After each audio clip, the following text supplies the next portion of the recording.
चलिए आज का सवाल देखेंगे। 34 है ना? कितना? 34 है। ठीक है, ध्यान रखिएगा।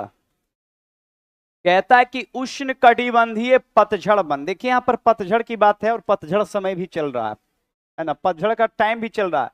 पतझड़ वन में कितने सेंटीमीटर वर्षा वाले क्षेत्र में पाया जाता है?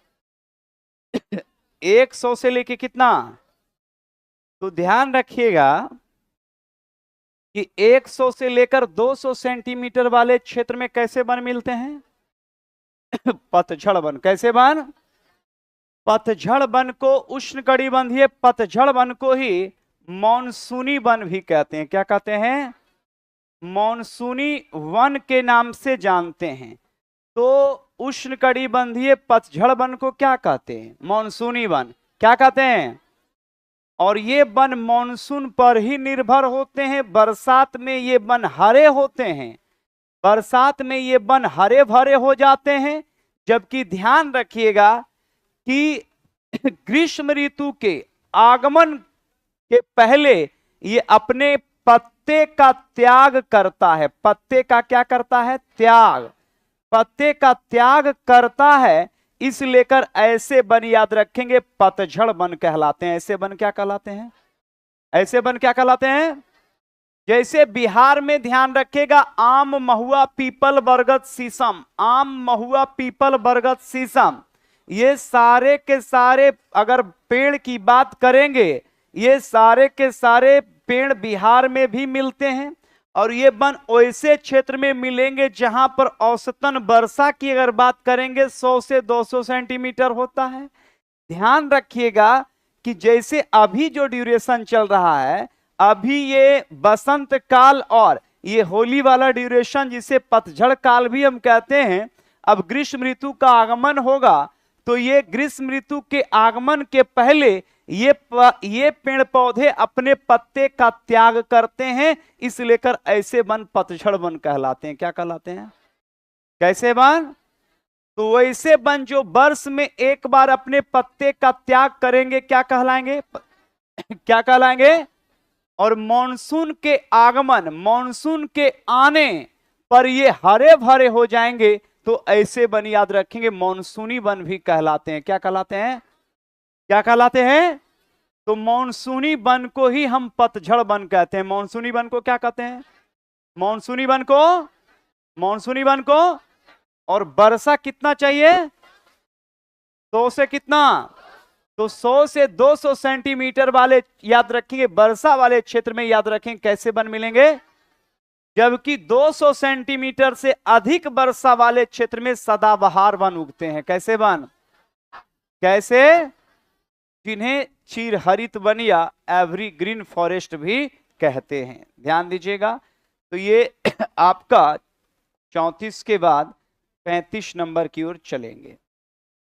कहता है कि सागवान, साल, रोजवुड, चंदन, शीशम, इसके अलावा सहतूत इत्यादि के वृक्ष किस प्रकार के वन के उदाहरण हैं? उष्णकटिबंधीय पतझड़। उष्णकटिबंधीय, उष्णकटिबंधीय क्योंकि ये वन इमारती भी होते हैं, जिसमें सागवान कौन सा? साल कौन सा? रोजवुड कौन? चंदन कौन? शीशम कौन? ये सभी इमारती लकड़ियां हैं। कैसी लकड़ियां हैं? इमारती लकड़ियां मतलब इसका प्रयोग फर्नीचर में किया जाता है। जैसे सागवान किसका? साल किसका? इसके अलावा शीशम कौन सा? बताइए। बड़े पैमाने पर फर्नीचर के रूप में इसका प्रयोग किया जाता है, किया जाता है ना। तो जबकि ध्यान रखेंगे नॉर्मलाइज आप देखेंगे तो हर एक, चूंकि ये सारे जो पेड़ हैं ये सारे जंगल में इनका नॉर्मलाइज रूप से याद रखेंगे व्यवसाय के दृष्टिकोण से। भले ही कोई लोग ध्यान रखेंगे कि 100-200 पेड़ सागवान लगा ले, लेकिन आप ऐसे नहीं कि कोई शौक से आम, महुआ नहीं कि भाई 5 या 2 पेड़ लगाए जिससे कि फल प्राप्ति होगी। तो स्पष्ट रूप से ध्यान रखेंगे। लेकिन जंगलों में आपको खास करके सागवान, सखुआ, साल ये आपको बहुतायत मात्रा में मिलेगा। शीशम ये बहुत ज्यादा मात्रा में मिलता है, इसलिए कर ये वन क्षेत्र या वन की बात करेंगे तो ये पतझड़ वन या मानसूनी वन, पतझड़ वन या, तो पूछेगा सागवान कौन सा, साल कौन सा, रोजवुड, चंदन, शीशम, सहतूत। कैसे वन, उष्णकटिबंधीय, उष्णकटिबंधीय। और इसी वन को मैंने कहा था मानसूनी वन भी कहा जाता है। क्या कहा जाता है, क्या कहा जाता है, मानसूनी वन। क्लियर ना। जबकि इसमें अभी मैंने आपसे बताया था कि इस प्रकार के वन में आता है आम, क्या आता है, आम के अलावे महुआ, क्या आता है, क्या आता है, पीपल, क्या आएगा, पीपल के बाद बरगद, क्या आता है, क्या आता है। तो आम, महुआ, पीपल, बरगद, शीशम, सागवान, साल और सखुआ का नाम सुने होंगे। किसका भाई, तो ये सखुआ भी याद रखिएगा कि ये आपका कैसे वन के अंतर्गत है, पतझड़। कैसे वन, कैसे वन, कन्फर्म ना। लेकिन इसी में आपसे पूछेगा सिनकोना, कौन सा, नाम सुने ना। सिनकोना के अलावे महोगनी, क्या, महोगनी के अलावे एबोनी, क्या, एबोनी के अलावे रबड़, क्या, रबड़ के अलावे बेंत, क्या।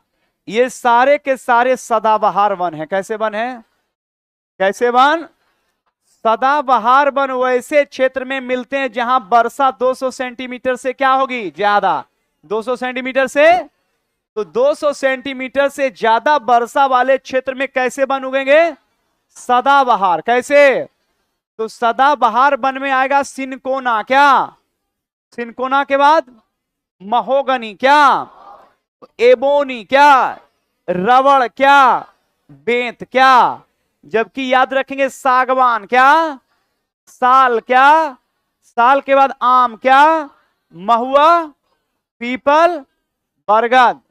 ये सभी मानसूनी या पतझड़ वन, मानसूनी या, मानसूनी या।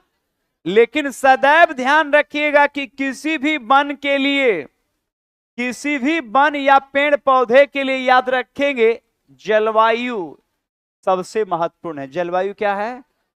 लेकिन कुछ ऐसे प्लांट हैं जो एक जगह से दूसरे जगह भी रह लेंगे, लेकिन बहुत सारे प्लांट हैं जो कि खास जलवायु में रहेंगे। जैसे अगर आप बात करेंगे बांस की बात करेंगे तो बांस पतझड़ वन में भी आराम से डेवलप होता है और बांस सदाबहार वन में भी डेवलप हो जाएगा। जबकि याद रखेंगे पर्वतीय क्षेत्र में भी बांस का डेवलपमेंट होगा। इस लेकर बांस की अगर आप बात करेंगे तो बिहार में अगर बांस होगा, बिहार में अगर बांस होगा तो वो बांस पतझड़ वन के अंतर्गत आएगा, क्योंकि वो वर्ष में एक बार अपने पत्ते का पूर्णतः त्याग करेगा। जबकि वही बांस केरल में और अंडमान में होगा तो वो अपने पत्ते का त्याग पूर्णतः कभी नहीं करेगा, क्योंकि उसको पानी की कोई कमी। जबकि बिहार वाली बांस को 4 महीने भीषण गर्मी का सामना करना पड़ेगा, जहां पानी की भीषण किल्लत होगी। और पानी का जब किल्लत होगा तो ध्यान रखिएगा कि प्रकाश संश्लेषण की क्रिया में प्रॉब्लम होगा।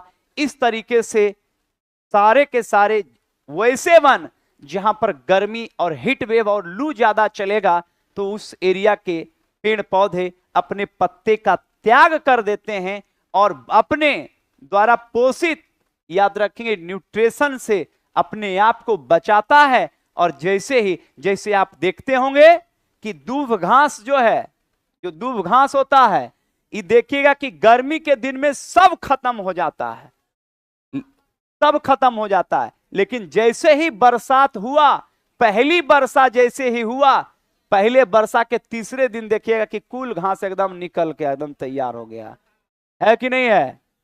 तो जाता कहां है, कहीं नहीं जाता है।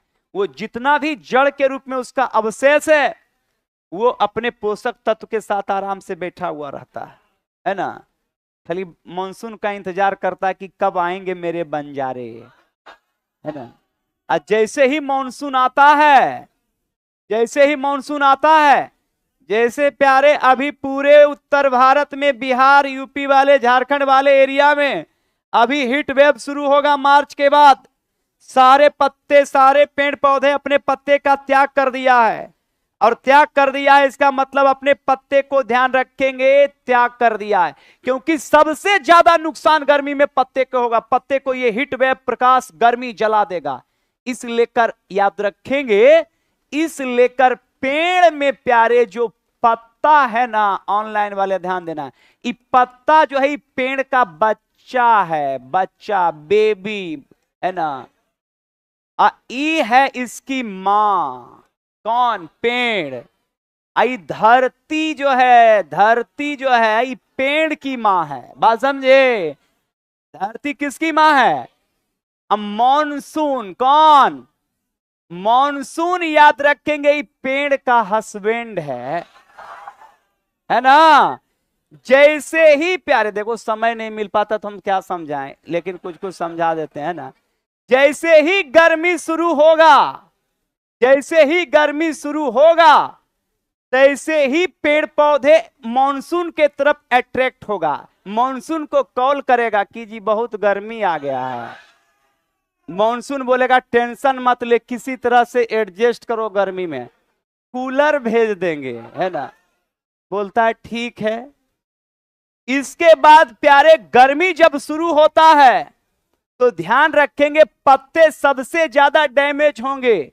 और ये पेड़ बहुत, इसको दया है अपने बच्चे पत्ते पर, ये बार बार अपने पत्ते को कहता कि देख तुम्हारे पापा मॉनसून कमाने गए हैं, वो जून के बाद आएंगे, मालिक छुट्टी नहीं दे रहा है।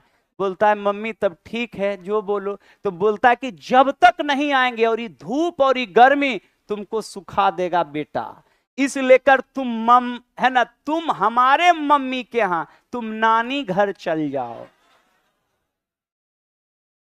पति बार बार रिक्वेस्ट करता है कि नहीं जाएंगे। बोलता है कि जाना पड़ेगा बेटा, इतना गर्मी है कि तुम खत्म, है ना, तुम वहां चल जाओ, हम फिर तुम आ जाना पापा मॉनसून जब आएंगे। और प्यारे ध्यान रखना, अभी के बाद पूरे उत्तर भारत में याद रखेंगे आम, महुआ, पीपल, बरगद सारे के सारे पेड़ पौधे अपने पत्ते का पूरा त्याग कर दिया होगा। वो पेड़ ध्यान रखेंगे बिना पत्ते का ध्यान रखेंगे बिल्कुल। जब पूरे उत्तर भारत में 45 से 48 डिग्री टेम्परेचर होगा और धूल भरी आंधियां चलेगी, बिल्कुल हवाएं गर्म होगी, हीट वेव से आदमी को परेशानी होगा। जब एसी में बैठा रहता है तो पेड़ को क्या बीतता होगा, फिर भी वो धूप में बिल्कुल इंतजार कर रहा है, लगातार मॉनसून के संपर्क में है। लेकिन आशा तो तब टूट जाता है जब जून के पहले सप्ताह में हीट वेव बहुत तेज लू चलता है। अंतिम में कहता है, फोन करता है कि अब जो है ना, अब आ जाइए, है ना। कॉल जब जाता है, मॉनसून कहता है टेंशन मत ले पगली, हम पहुंच रहे हैं, है ना। और जून के पहले सप्ताह में मॉनसून याद रखेंगे जब पहुंचता है केरल के मालाबार तट पर, अब पूरे उत्तर भारत में याद रखेंगे पेड़ पौधा जितना सब सूखा हुआ है पूरा, कब आएंगे मेरे बंजारे, है ना। और पहले ही याद रखेंगे मॉनसून जब पूरा ठंडा ठंडा पानी लेके आया, और जैसे ही पूरे उत्तर भारत के याद रखेंगे इलाकों में पहली ठंडी फुहारा बारिश हुआ, तैसे ही पूरे पेड़ पौधे का आंख खुला, आ गए। बोला हाँ आ गए, है ना। उसके बाद प्यारे जब पूरा पानी मतलब जल मतलब जीवन है, तो पानी मतलब पैसा भी है। और इसका हम प्रमाण देते हैं कि अगर अच्छी बारिश होती है तो किसान का फसल अच्छा होता है, और किसान का फसल बेहतर होगा तो किसान के पास पैसा होगा, क्योंकि भारत एक कृषि प्रधान देश है और भारत का उद्योग भी कृषि पर आधारित है। इसलिए कर ध्यान रखिएगा। और जब पूरा वर्षा हुआ उसके बाद देखिएगा कि जब पूरा पानी हुआ, पूरा वर्षा हुआ, तो उसी में देखिएगा कि तुरंत कॉल करता है कि रे सोनुआ पापा आ गए हैं। अब पूरा पेड़ पौधा देखिएगा एकदम हरा भरा दुल्हन के तरह सज गया, है ना। पूरा है कि नहीं है। तो जो ग्रीष्म काल में जिसके पास एक भी पत्ता नहीं था, आर्द्र काल और वर्षा ऋतु के बाद पूरा हरा भरा हो गया। तो जब हरा भरा होगा उसी वन को मॉनसूनी वन कहेंगे, और जब ग्रीष्म ऋतु में अपने पत्ते का त्याग करेगा तो इसे वन पतझड़ कहलाएगा। क्या कहलाएगा? कन्फर्म ना? ये ध्यान रखिएगा ना। देखो समझ गया बस। बाकी क्वेश्चन डिस्कशन है तो हम ज्यादा नहीं करवा पाते हैं, नहीं तो लड़का को तो फिर एक बार समझाने के बाद नहीं समझे तो फिर पढ़ाने का कोई औचित्य ही नहीं है। चलिए, बायोटेक्नोलॉजी सर्वे ऑफ इंडिया कहां पर और कब स्थापना हुआ? कलकत्ता में 1970। कहता है biotechnical survey of India. Biotechnical, कौन टेक्निकल भाई? तो बायोटेक्निकल सर्वे ऑफ इंडिया कब और कहां स्थापना हुआ था? कलकत्ता। कहां पे? कहां पे भाई? कलकत्ता में। कब हुआ? 1970 में। याद रखिएगा। नेक्स्ट सवाल की ओर चलेंगे। नेक्स्ट सवाल देखेंगे। कहता कि वन अनुसंधान संस्थान कहां है? देहरादून। कहां है भाई? कौन सा? तो वन अनुसंधान कहां है? देहरादून। कहां है?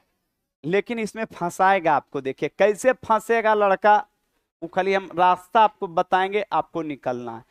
सबसे पहले वन अनुसंधान दिया। यहां वन रहबे करेगा, लेकिन यहां रहेगा, याद रखेंगे, वर्षा वन अनुसंधान। वर्षा वन ऑनलाइन वाला, ध्यान देना, ज्यादा हम नहीं पढ़ाएंगे, लेकिन जितना पढ़ाएंगे वही आएगा और उसी में आपका फंसेगा। यहां पूछ देगा, देखो क्या होता है, हड़बड़ी में क्या होता है। रात भर पढ़ के गया, वर्षा है ना, वन अनुसंधान केंद्र देहरादून, वन अनुसंधान देहरादून, वन अनुसंधान देहरादून। भोरे पूरा दही चूड़ा खाया, टीका लगा लिया, ललका टीका, पीलका टीका लगा लिया। रतिया पढ़ के गया था वन अनुसंधान देहरादून। अब भोरे पूछ दिया वर्षा वन अनुसंधान केंद्र कहां है। अब पहला ऑप्शन में दिया क्या? देहरादून। साला रतिया पढ़े भोरे लड़ गया है ना। रतिया पढ़े, प्यारे वर्षा वन है, वन नहीं है। और वर्षा वन अनुसंधान केंद्र है जोरहट, आसाम। कहां है? जो सेटरवा है वो पहला ऑप्शन देगा देहरादून, और दूसरा देगा जोरहट, और तीसरा दे देगा आपका लखनऊ, चौथा दे दिया कानपुर। बोला रतिया पढ़े भोरे लड़ गया, मार दिया एकदम। किरे दिनेशवा क्या पूछा था? हल्के पूछ दिया था। रतिया पढ़े बोला की बरा एक तो देहरादून, वन अनुसंधान देहरादून। बोला वन अनुसंधान एकदम वर्षा भी है। तो गूगल से पूछता है वर्षा वन अनुसंधान, तो लड़कियां बोलती है वर्षा वन अनुसंधान केंद्र कहां है? जोरहट, आसाम। इतना जब सुनता है तो कर जो है ना पूरा हार्टे बीट बढ़ जाता है। और ऐसा ऐसा 10 गो सवाल पूछ दिया, लड़का गया काम से, है ना। तो वर्षा वन अनुसंधान केंद्र प्यारे कहां है? जोरहट। कहां है? और जोरहट कहां पड़ता है? आसाम। जोरहट कहां पड़ता है? आसाम। और इसके बाद आपसे पूछेगा हिमालय वन अनुसंधान। देखो कैसे कैसे घुमाएगा। हिमालय वन पूछ देगा। हिमालय वन अनुसंधान संस्थान जो है ना प्यारे, ये शिमला में है। कहां है? शिमला। अब बताओ शिमला कहां पड़ता है? हिमाचल। शिमला कहां पड़ता है? हिमाचल। तो बताओ अगर पूछेगा कि वन अनुसंधान कहां है? वन अनुसंधान, और उसी में पूछेगा वर्षा वन कहां है? जोरहट, आसाम, जोरहट। और हिमालय वन अनुसंधान शिमला। कहां पे? तो याद रखेंगे हिमालय वन अनुसंधान कहां है? हिमालय वन अनुसंधान, हिमालय वन अनुसंधान। और वर्षा वन, वर्षा वन, वर्षा वन, केवल वन अनुसंधान। क्लियर? तो इसी तरीके से आपको फंसाएगा। चलो भाई नेक्स्ट सवाल की ओर चलेगा। चलिए, कहता है 38 37 हो गया ना। चलिए 38 में देख लेंगे क्या है। वन अनुसंधान संस्थान द्वारा संकट में घिरे पादप प्रजातियों की एक सूची तैयार की गई है, उसे किस नाम से जाना जाता है? Red data. कौन डाटा? देखिए रेड डाटा है, ये वन अनुसंधान केंद्र जारी करता है। इसमें वन के प्लांट और वन्य जीव दोनों को रखा गया है कि अगर कोई भी वनस्पति या कोई भी वन्य जीव अगर 50 साल तक एक एवरेज रखा गया है कि उसे अगर पृथ्वी पर नहीं देखा गया तो उसको विलुप्त मान लिया जाता है। क्या मान लिया जाता है? विलुप्त मान लिया जाता है। और ये मान लिया जाता है कि धरती पर अब उसका कोई भी जाति या प्रजाति नहीं बचा है और उसे रेड डाटा सूची में क्या किया जाता है? डाल दिया जाता है। और सिर्फ वो एक इतिहास बन के अब रह जाएगा, क्योंकि भाई ये विलुप्त हो गया, अब ये नहीं आएगा। जिस प्रकार से आप देखते होंगे कि विलुप्त प्राय याद रखेंगे जीवों के, मतलब विलुप्त प्राय जीवों के संरक्षण को लेकर दुनिया भर में कई कार्यक्रम चल रहे हैं। ठीक उसी प्रकार जिस प्रकार से भारत में गिद्धों के बचाव को लेकर, क्योंकि गिद्ध बड़े पैमाने पर थे आज से 20-25 साल पहले और गिद्ध अब बिल्कुल कम बचे हैं, तो दुनिया के वैज्ञानिक और दुनिया भर के याद रखेंगे लोग चिंतित इस बात से हैं कि अगर ये विलुप्त हो जाएगा तो हमारा पर्यावरण क्या होगा? अनबैलेंस हो जाएगा। क्योंकि कोई भी जीव पर्यावरण में ऐसे ही नहीं है, वो पर्यावरण को संतुलित करते रहता है। और अगर गिद्ध बड़े पैमाने पर समाप्त हो जाएंगे तो हमारे पर्यावरण पर इसका दुष्प्रभाव पड़ेगा। इस लेकर विलुप्त प्राय प्राणियों को लेकर दुनिया भर में और देश भर में ध्यान रखेंगे, उसके लेकर अलग अलग संस्था काम करते रहती है। तो ठीक उसी प्रकार से जब कोई भी प्लांट वनस्पति या कोई भी वन्य जीव अगर विलुप्त हो जाते हैं तो उसे किस डाटा में डाला जाएगा? अब देखिए क्या देगा? रेड डाटा देगा, पीला डाटा देगा, नीला डाटा देगा, हरा डाटा देगा।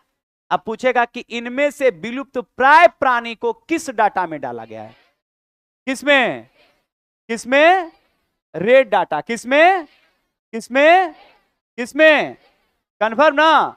तो रेड डाटा में डाला गया है विलुप्त प्राय प्राणी को। किस प्राणी को भाई? तो वो प्लांट हो या एनिमल, प्लांट हो या एनिमल, याद रखिएगा। अंतरराष्ट्रीय स्तर पर विश्व पर्यावरण संरक्षण संघ इस दिशा में कौन कौन से कार्यक्रम चला रहे हैं? कहता है राष्ट्रीय उद्यान, अभ्यारण्य, जैव मंडल, क्षेत्र विकसित। गौर कीजिएगा, यहां पर समझना है, यहां समझना है। कहता है अंतरराष्ट्रीय स्तर पर विश्व पर्यावरण संरक्षण संघ इस दिशा में कौन कौन से कार्यक्रम, देखिए बात समझिए, विश्व दिशा में अंतरराष्ट्रीय स्तर पर विश्व पर्यावरण संघ, और इसमें एक बड़ी संस्था काम कर रही है, यूनेस्को। कौन कर रही है? दुनिया भर में बड़ी बड़ी संस्थाएं हैं, जैसे यूनेस्को का नाम सुने होंगे, यूनिसेफ का नाम सुने होंगे, WHO का नाम सुने होंगे, जो स्वास्थ्य पर काम कर रहा है। ये सब अंतरराष्ट्रीय संस्थाएं हैं। तो ये सारी संस्थाएं, जिसमें एक संस्था है अंतरराष्ट्रीय स्तर पर विश्व पर्यावरण संरक्षण संघ। क्या नाम है? विश्व पर्यावरण संरक्षण संघ। अंतरराष्ट्रीय स्तर पर यह संघ काम करती है कि भाई कि हम किसी भी प्राणी को विलुप्त करने से तभी बचा सकते हैं जब उसके आवास के साथ छेड़छाड़ नहीं किया जाएगा। अगर आवास के साथ उसका छेड़छाड़ किया गया तो वो प्राणी विलुप्त हो जाएगा। तो कोई भी वाइल्ड एनिमल, कोई भी जंगली जीव की अगर बात करेंगे तो कोई भी जंगली जीव याद रखेंगे कि वो जंगल में निवास करेगा, और हम अपनी मानवीय आवश्यकता को पूरा करने के लिए जंगलों का विनाश कर रहे हैं। और जब जंगल का विनाश करेंगे तो ऑटोमेटिक है कि वो जंगली जीव समाप्त हो जाएंगे, जिससे हमारा पर्यावरण असंतुलित हो जाएगा। इसके लिए क्या किया गया है? अंतरराष्ट्रीय स्तर पर दुनिया में पेड़ों और वन्य जीव, मतलब एक तो जंगल और दूसरे वाइल्ड एनिमल, जंगल में रहने वाले जंगली जीव को संरक्षित करने के लिए अंतरराष्ट्रीय स्तर पर अंतरराष्ट्रीय पर्यावरण संघ के साथ साथ भारत सरकार और भारत सरकार के पर्यावरण मंत्रालय ने ध्यान रखेंगे कि देश में जंगलों और जंगली जीवों को सुरक्षित रखने के लिए याद रखेंगे राष्ट्रीय उद्यान की स्थापना की गई थी। किसकी स्थापना? तो जिस समय याद रखेंगे वर्ष 1936 की अगर बात करेंगे तो सबसे पहला राष्ट्रीय उद्यान संरक्षित किया गया और वो था जिम कॉर्बेट। कौन था? Jim Corbett. क्या नाम था? जिसे हैली नेशनल पार्क भी कहा जाता था। क्या कहा जाता था? तो पहला राष्ट्रीय उद्यान कौन था? कौन? अरे कौन भाई? इसके अलावा एक है जैव मंडल। कौन? जैव मंडल में सबसे पहला जैव मंडल रिजर्व था नीलगिरी। कौन? नाम सुने हैं ना? तो भारत का सबसे पहला जैव मंडल रिजर्व कौन था? और नीलगिरी की स्थापना की गई थी 1986। 1900। किसकी स्थापना? तो नीलगिरी की स्थापना कब की गई थी? 1900। किसकी स्थापना? नीलगिरी। किसकी?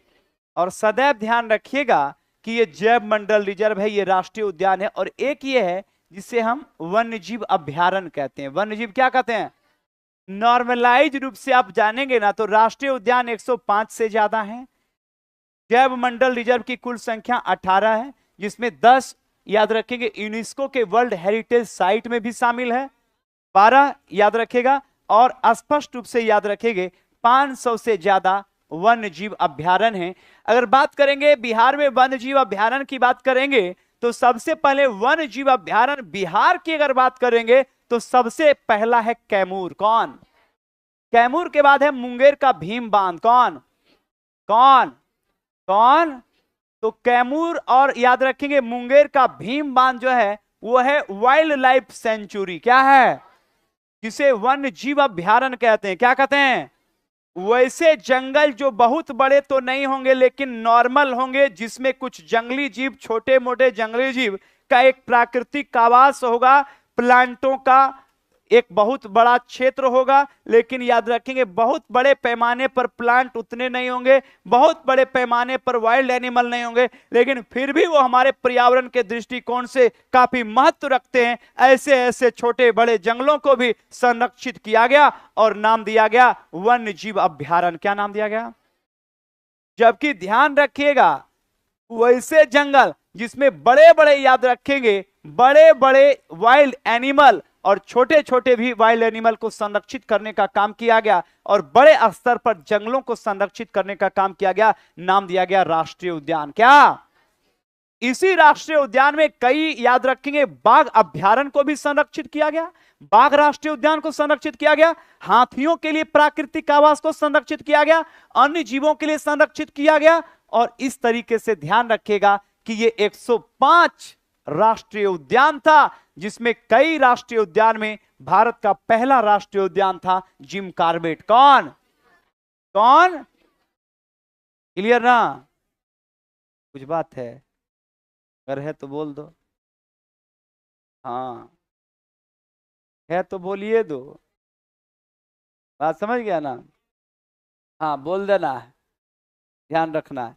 जबकि हम इतना सीरियस में हैं, मुंह सूख रहा, हम सोचे पानी पिएंगे 10-20 सेकंड टाइम लग जाएगा, अई लौंडा हंस रहा है अपने अपने।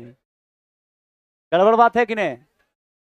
अगर शादी होगा जहां पर ही बैठल रहेगा और अपने अपने हंसेगा, पिया होगा पगला गया है, ये पगला लिया है, अपने अपने हंसना भी। जब मैं हंसाऊंगा तब हंसिए। सब बाराती वाला कुछ ऐसा बात हुआ, हंस गया, सब बाराती वाला पूरा हंस गया, उसमें लड़का भी हंस गया तो सब बोलेगा नहीं लड़का ठीक है। लड़का, सब बाराती साइलेंट मूड में है, इमोशनल है, अभिनंदन पत्र पढ़ा जा रहा है, सब इमोशनल है, और लड़का हंस दिया, पगला है रे।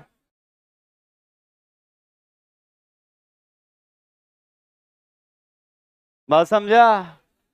इसीलिए हमको इनकाउंटर स्पेशलिस्ट कहा जाता है ना? ध्यान रखना। तो जैव मंडल याद रखेगा जैव मंडल की संख्या कितनी? 18। पहला जैव मंडल रिजर्व नीलगिरी की स्थापना, पहला राष्ट्रीय उद्यान जिम कॉर्बेट, जिम कॉर्बेट की स्थापना 1900। कंफर्म ना? तो ध्यान रखिएगा, नेक्स्ट सवाल की ओर चलेंगे। ये तो सबको पता है प्यारे, ये है रामसर साइट। बिहार के किस जिले में कांवर झील है? बेगूसराय। कहां पे भाई? कौन झील? और ये आर्द्र भूमि क्षेत्र है। कौन भूमि क्षेत्र है? आर्द्र भूमि एवं नम भूमि, आर्द्र भूमि एवं नम भूमि क्षेत्र है। कौन? कांवर झील। कौन? और ये याद रखेंगे कहां पड़ता है?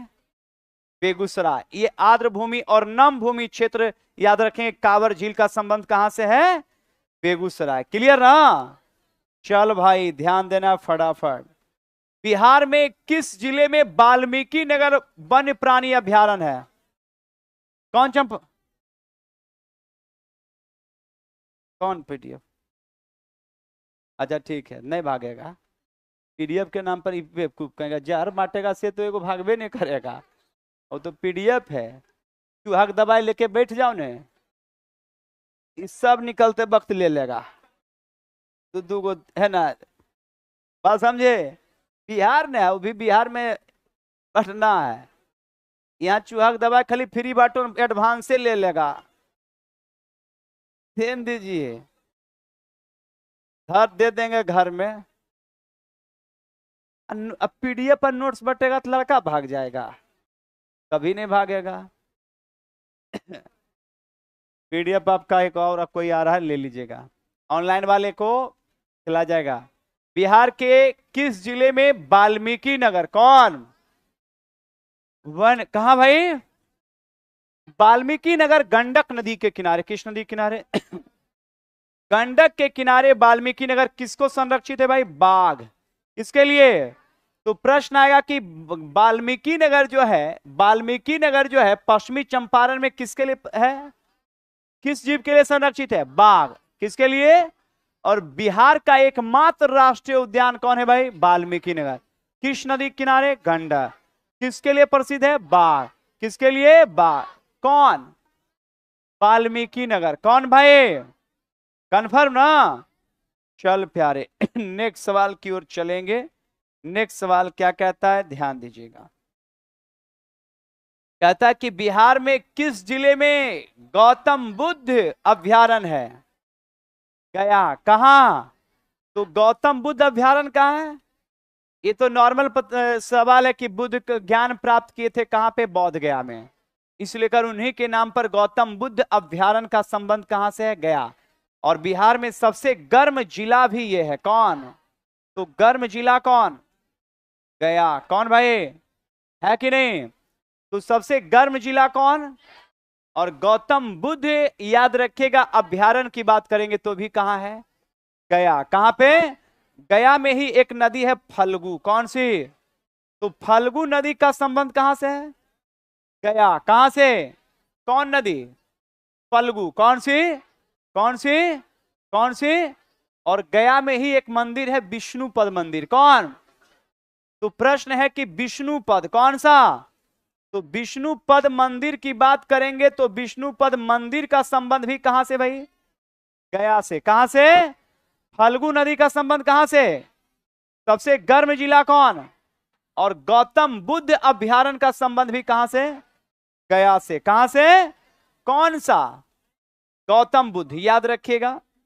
चल भाई नेक्स्ट सवाल की ओर चलेंगे।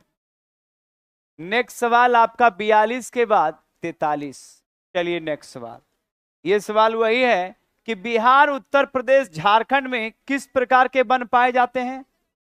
उष्णकटिबंधीय पतझड़। उष्णकटिबंधीय पतझड़ वन। उष्णकटिबंधीय पतझड़ वन। अभी मैंने बताया था कि वैसे वन जो वर्ष में एक बार अपने पत्ते का क्या करेगा? त्याग। क्या करेगा? और मानसून के आगमन के फलस्वरूप हरे भरे हो जाएंगे, तो ऐसे वन ही पतझड़ या मानसूनी वन कहलाते हैं। पतझड़ मतलब याद रखेंगे पत्ते का त्याग। पतझड़ का मतलब पत्ते का पतझड़ मतलब पत्ते का। तो बिहार, झारखंड, यूपी, बिहार झारखंड और कन्फर्म ना? क्योंकि यहां पर याद रखेंगे गर्मी के दिन में गर्मी ज्यादा पड़ेगा, जिस कारण हीट वेव, लू चलेगा, और ये पेड़ पौधे अपने पत्ते का त्याग करते हैं, और ग्रीष्म ऋतु के बाद फिर वर्षा ऋतु में अपने पत्ते का ये पुनः इसमें आगमन होता है। तो ऐसे वन पतझड़ या मानसूनी वन कहलाते हैं। तो बिहार, उत्तर प्रदेश और झारखंड में कैसे वन मिलेंगे? पतझड़। और पतझड़ को ही हम क्या कहेंगे? मानसूनी। पतझड़ को क्या कहेंगे? मानसूनी। याद रखिएगा। नेक्स्ट, तो सबको पता है कि भारत का राष्ट्रीय पशु क्या है? बाघ। क्या है भाई? किसका?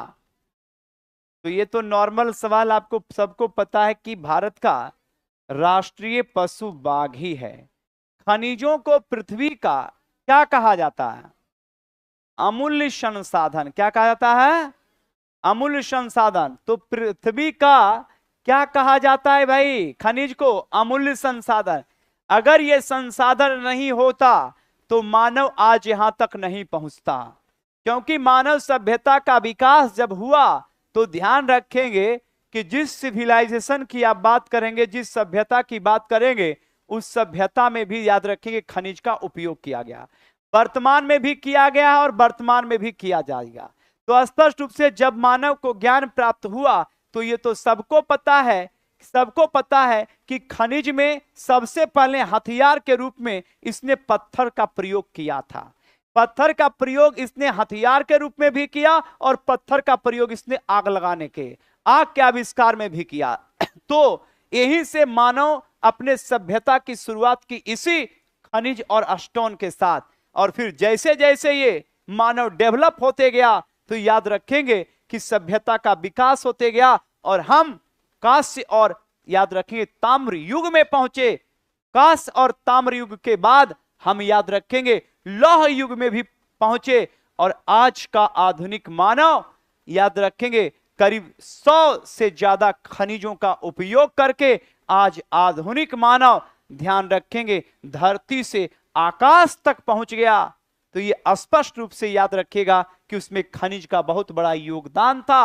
आज हमने सारे खनिज का उपयोग किया और आज हम यहां तक पहुंचे हैं, हमारा डेवलपमेंट हुआ है। जितने भी इंफ्रास्ट्रक्चर आप धरती पर देख रहे हैं, जितना भी डेवलपमेंट देख रहे हैं, जितना भी बिल्डिंग देख रहे हैं, सड़क देख रहे हैं, रेलवे पुल देख रहे हैं, यातायात, परिवहन, ये सभी में खनिज का ही प्रयोग किया गया है। वो लोहा हो, तांबा हो, सोना हो, पेट्रोल हो, कोयला हो, अवरक हो, मैग्नीज हो या बॉक्साइड हो, ये सारे खनिज का प्रयोग किया गया है। इसी लेकर ये सारे खनिज संसाधन को हम अमूल्य संसाधन कहते हैं। क्या कहते हैं? अगर क्या ये संसाधन नहीं होता तो हम मानव के यहां तक पहुंच पाते नहीं पहुंच पाते। इस लेकर संसाधन से ही आज हम यहां तक पहुंचे हैं, इस लेकर इसे अमूल्य संसाधन भी कहा जाता है। क्या कहा जाता है? अमूल्य संसाधन। तो खनिजों का पृथ्वी का क्या कहते हैं? अमूल्य संसाधन। याद रखिएगा। नेक्स्ट सवाल की ओर प्यारे, क्या कहता है? प्राकृतिक में स्वतः पाए जाने वाला पदार्थ क्या है? क्या? अच्छा 46 नंबर। अच्छा कोई बात नहीं, 46 से हम बताएंगे, कोई बात नहीं, आगे एकदम नहीं बढ़ना है। कहता कि मानव के जीवन एवं विकास किस पर निर्भर करता? देखो अभी तो बताए हैं किस पर। तो मानव का जीवन और विकास किस पर निर्भर है? किस पर है? अभी बताइए। एकाएक अगर कोई संसाधन समाप्त हो जाए तो बताइए कि मानव का जीवन समाप्त होगा कि नहीं होगा? हमने कल भी बताया था कि संसाधन दो, कई प्रकार से संसाधन को हम बांटते हैं।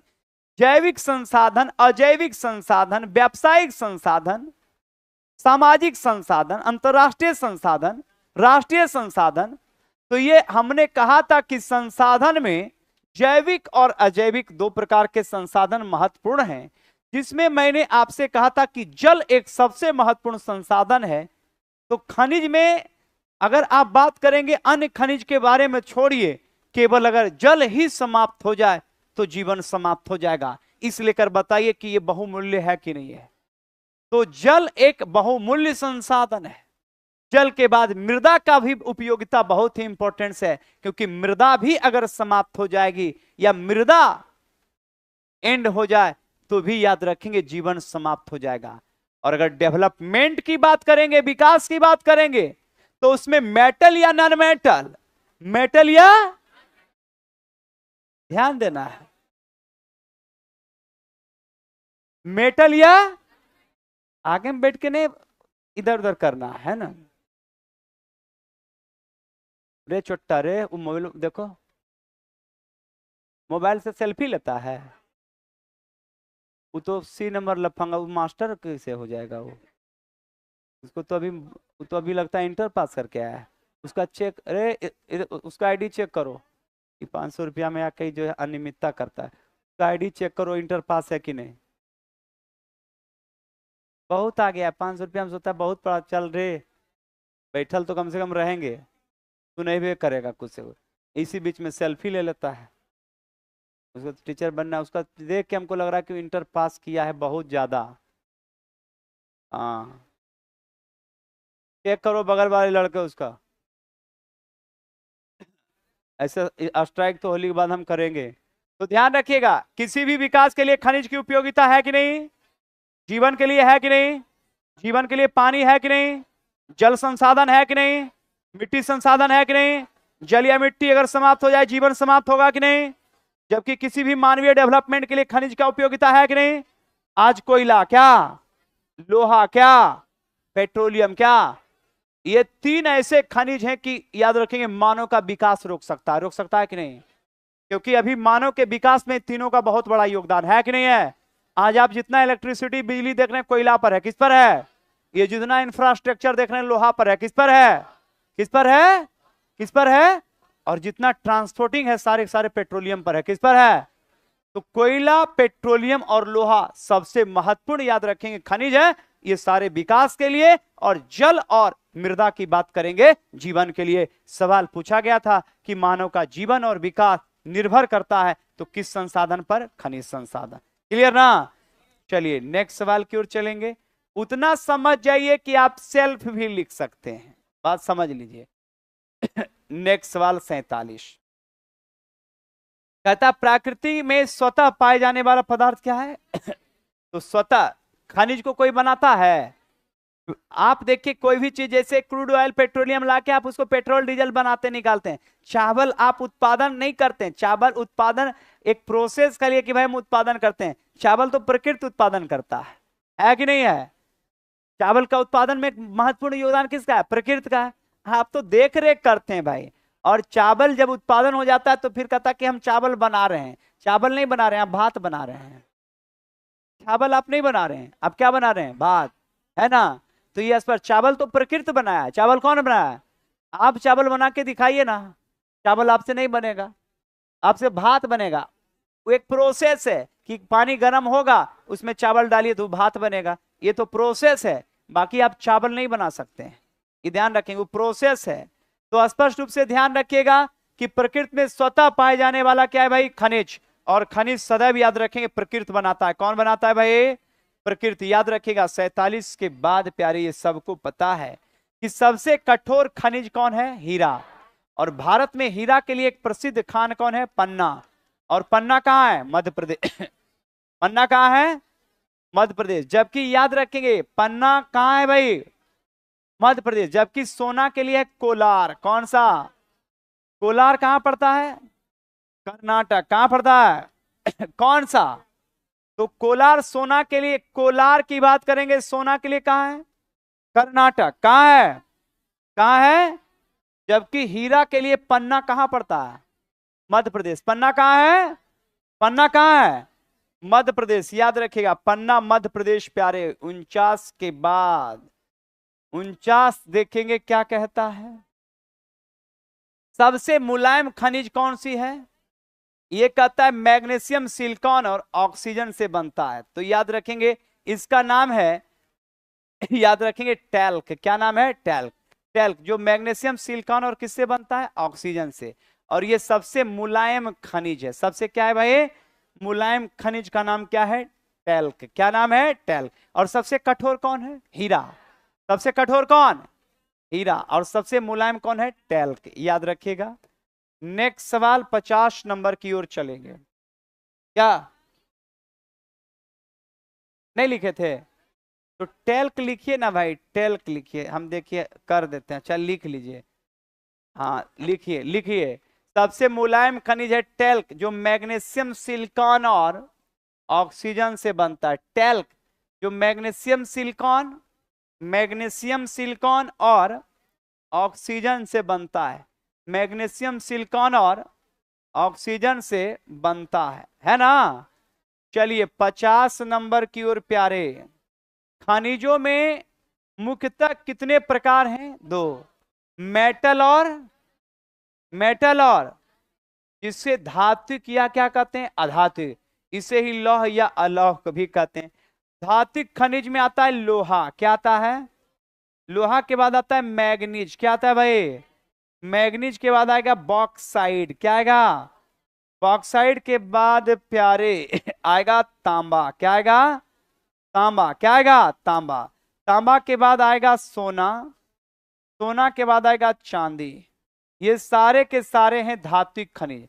अधात्विक में आएगा कोयला, कोयला के बाद आएगा अवरक, अवरक के बाद आएगा, ध्यान रखेंगे, जिप्सम, जिप्सम, जिप्सम के बाद आएगा ग्रेनाइट।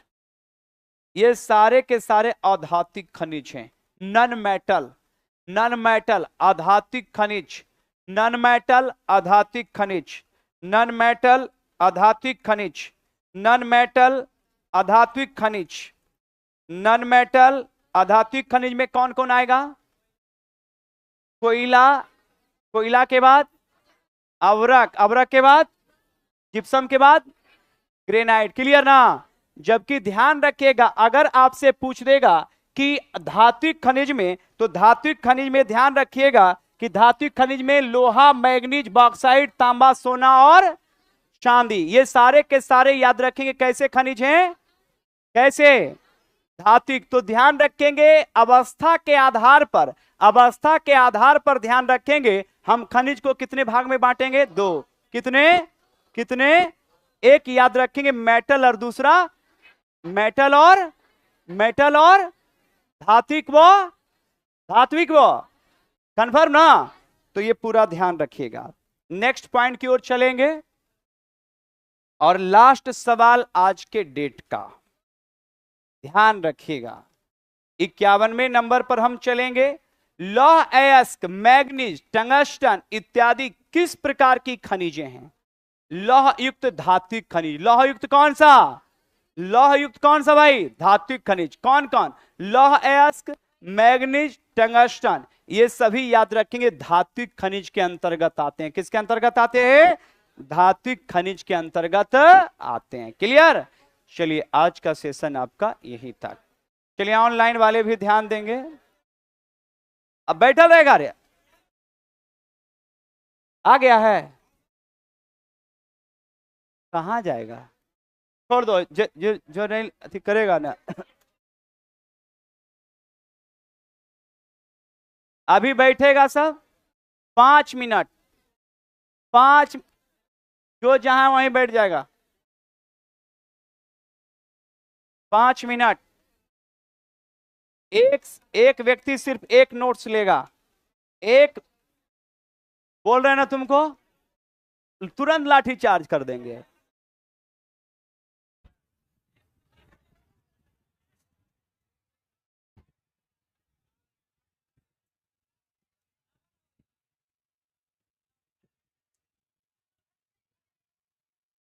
एक सबको मिल जाएगा तभी उठेगा, नहीं तो तुरंत लाठी चार्ज करेंगे।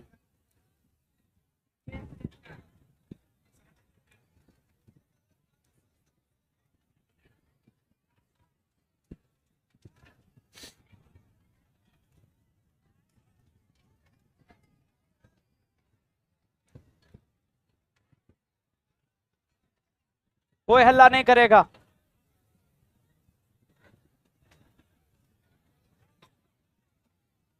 रे लड़का रे,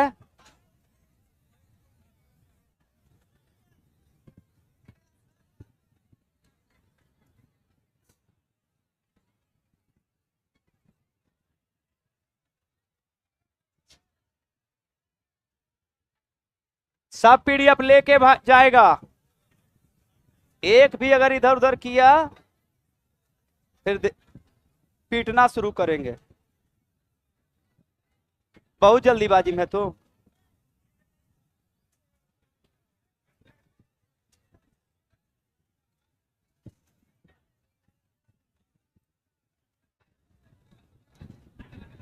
सब पीडीएफ ले लिया है ना?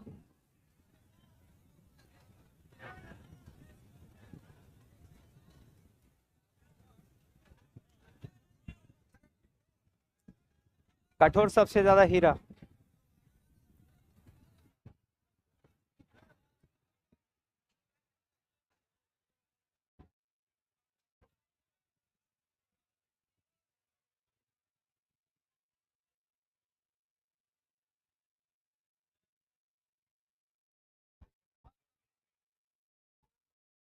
बाद में देखेंगे बाद में देखना, बैठो।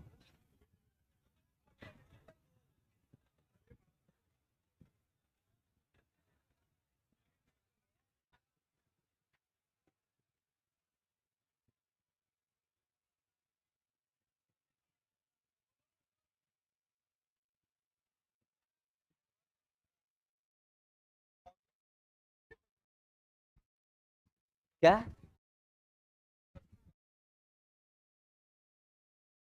तो पत्ती तो आएगा, वो कल बताएंगे, वो तो पत्ती आएगा, थोड़ा बहुत तो आएगा ही।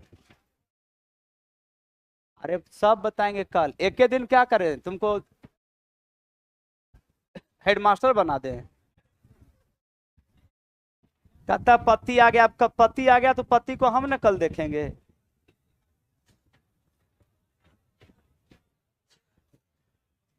चलो एकदम निकलते जाओ। जो सब पीडीएफ ले लिया है ना? हाँ। इधर तो रुको।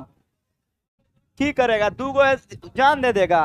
जितना लड़का कहीं बॉडी पर चढ़ गया, खेले खत्म हो जाएगा उसका। इधर दो लड़के को, एगो खाली इधर उधर करो ना, तब ना पूछते हैं।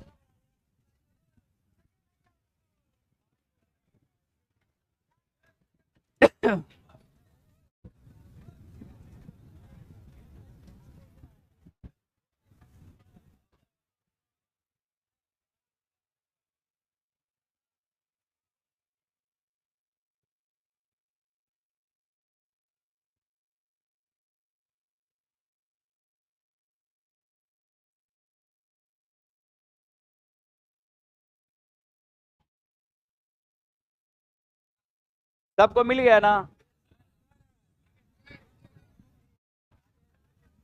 जिसको एकदम ले,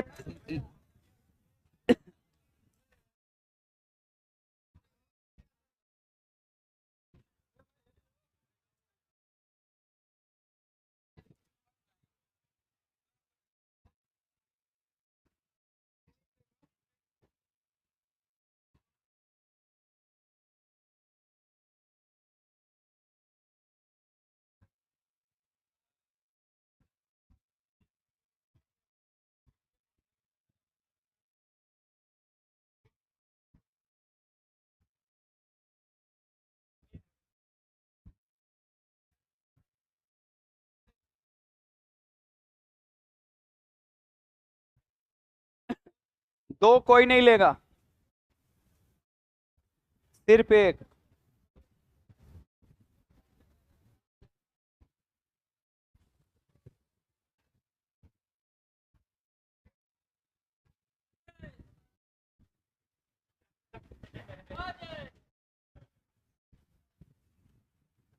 हो गया सबको?